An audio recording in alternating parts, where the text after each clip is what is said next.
Here is a look at Beirut this morning, where the search for survivors continues in the port area after that devastating explosion on Tuesday. At least 175 people are dead. Dozens others remain missing.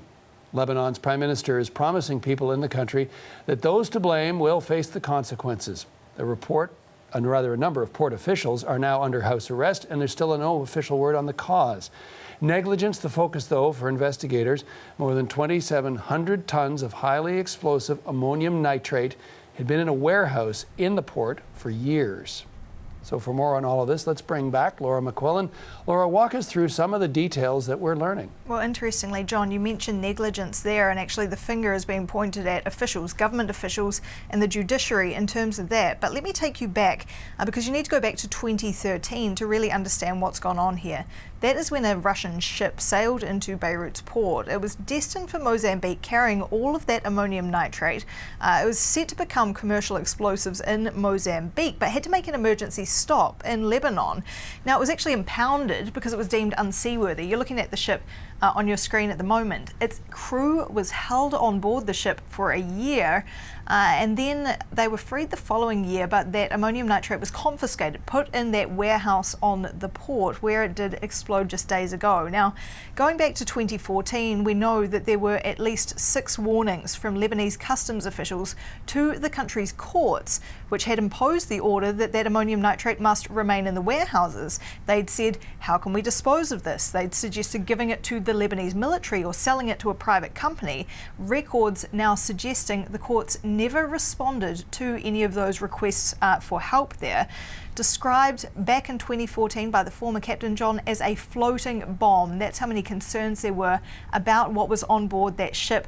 And even just 6 months ago, when this was last inspected, there was a warning from those inspectors that the ammonium nitrate could, quote, blow up all of Beirut if not moved.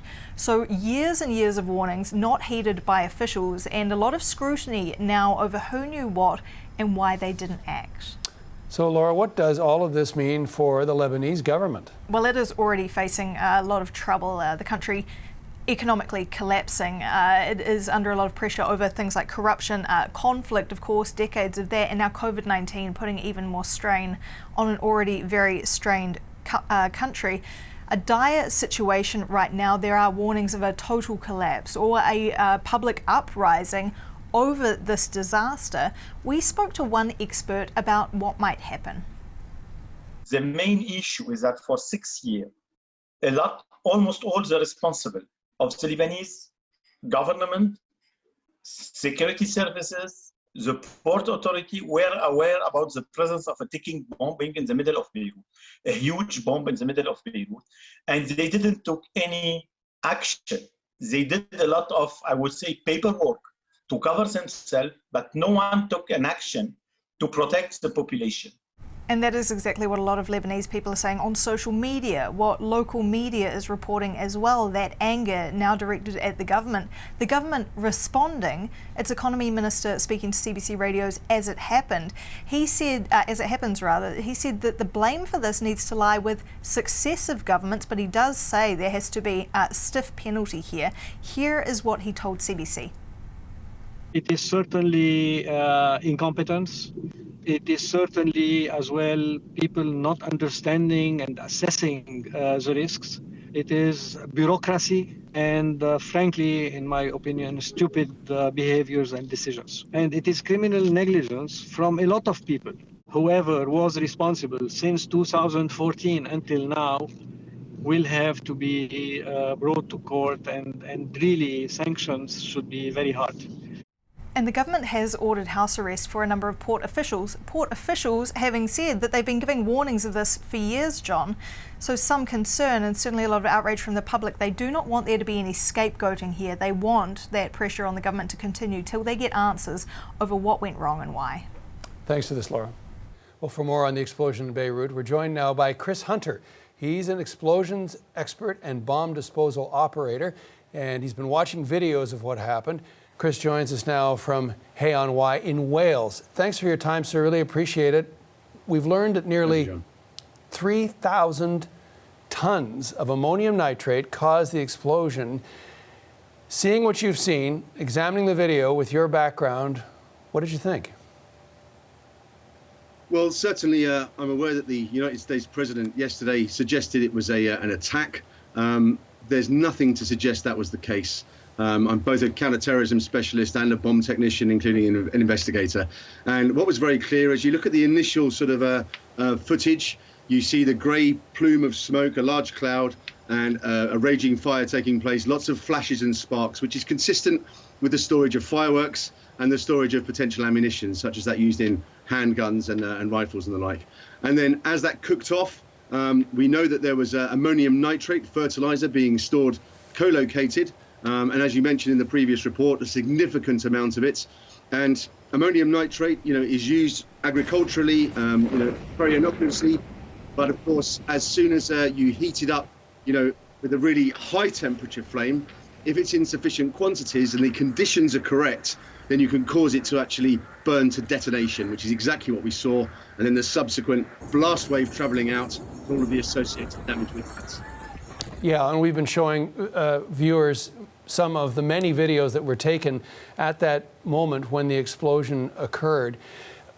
But this is a situation where ammonium nitrate, for example, in Canada, very tight restrictions with inspections and specifics around the type of facility it should be stored in. So moving something like that in that quantity to a warehouse, what kind of situation does that create?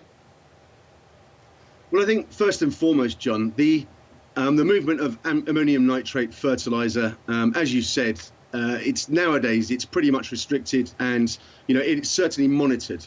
But it does travel all around the world, and usually by sea freight. Consignments of this quantity, 2.75 thousand tons, isn't unusual. But what we do know is that the vessel, a Moldovan flag vessel, had technical difficulties. As a result, it was considered unseaworthy. After a period of time, it was determined the cargo was potentially hazardous on board.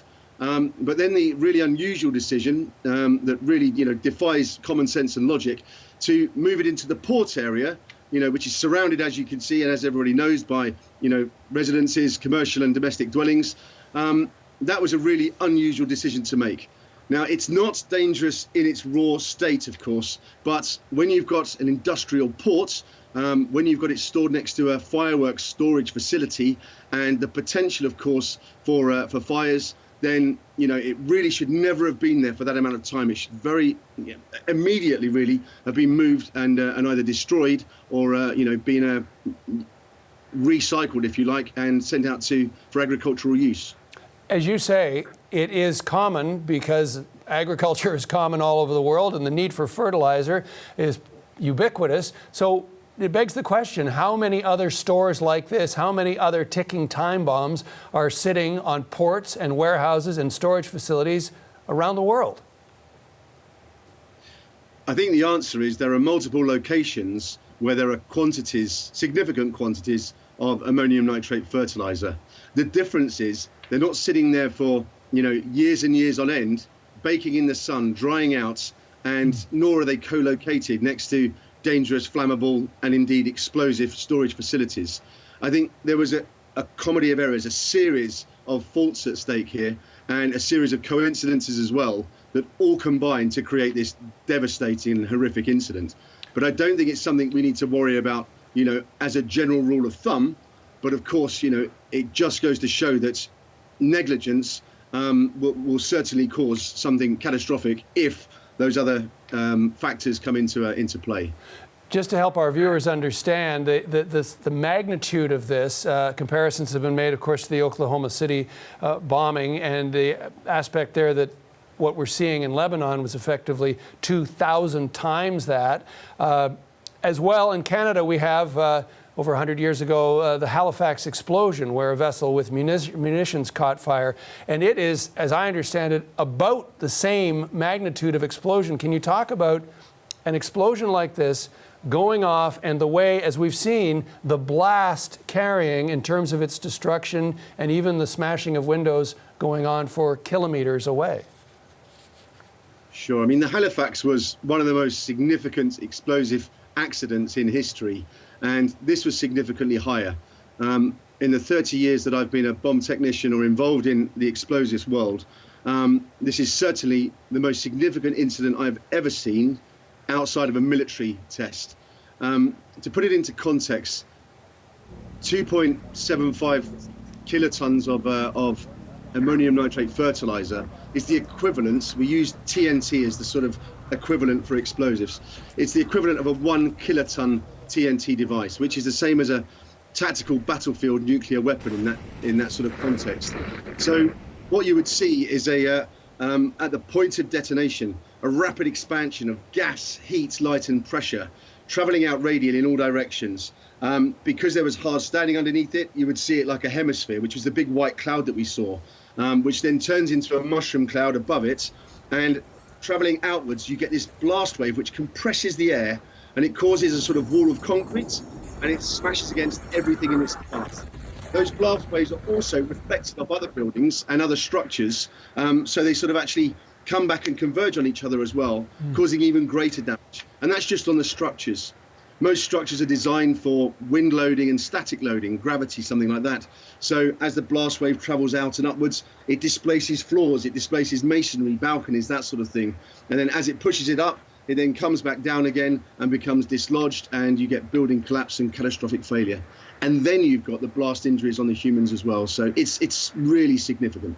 So anyone, if I understand what you're saying, within that blast, unless they were somehow protected or sheltered, wouldn't really have stood any kind of a chance of survival.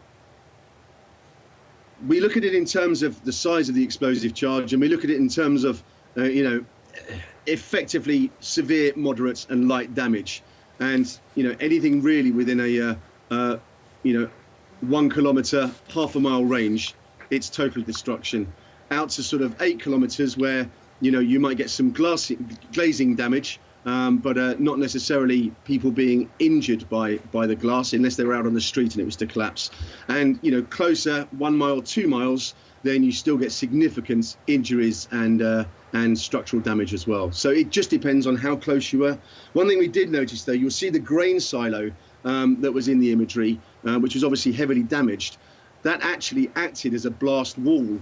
So some of the blast was deflected upwards rather than into the city. So at least, a part of the city, there would be a reduction in the damage.